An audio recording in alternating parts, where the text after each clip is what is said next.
Hey everyone, it's Dr. Fletcher. Let's talk about accreditation standards and laboratory stewardship.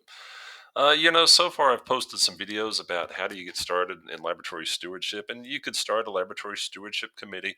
I do think that's a really great way to get started, but yeah, it's a heavy lift and it can be challenging. You can take some initiatives to your utilization review committee a little bit easier because that committee already exists. And you can certainly take things to your laboratory compliance officer or your compliance committee. But what if you want to get started today? Isn't there an easier way to get started? And the answer is yes.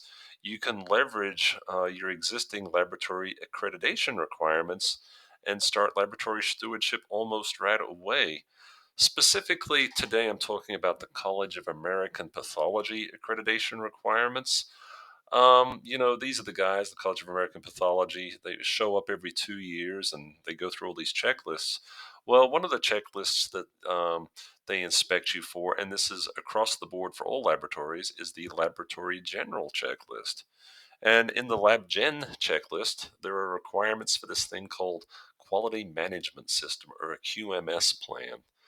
The QMS plan basically says that you have to monitor quality metrics in each section of your laboratory.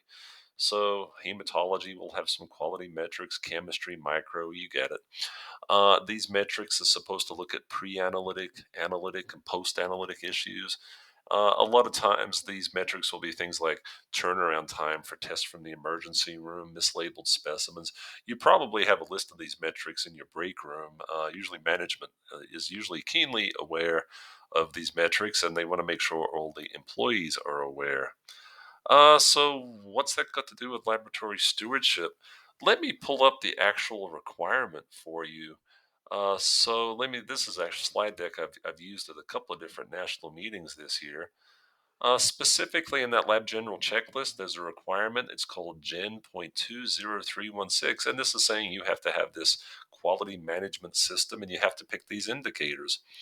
In the actual checklist, it gives you certain suggestions that most people pick, things like the turnaround time, mislabeling specimens. CAP actually says, you know what? You should also monitor laboratory test utilization.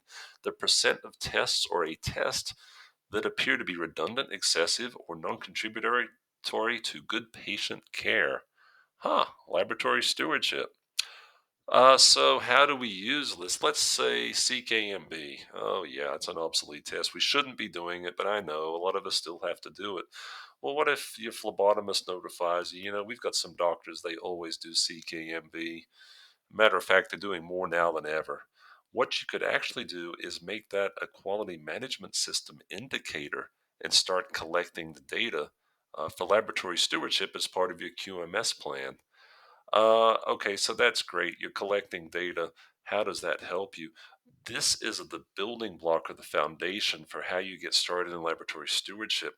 Collect the data as part of your QMS plan for your accreditation, and then take that to your compliance committee. From there, you can take it to utilization review, or possibly one day even your laboratory stewardship committee. Bottom line is using your CAP accreditation standards to start laboratory stewardship is something that you can do in your own laboratory, even in your own section, very, very quickly and fairly easily. It's a good way to get started.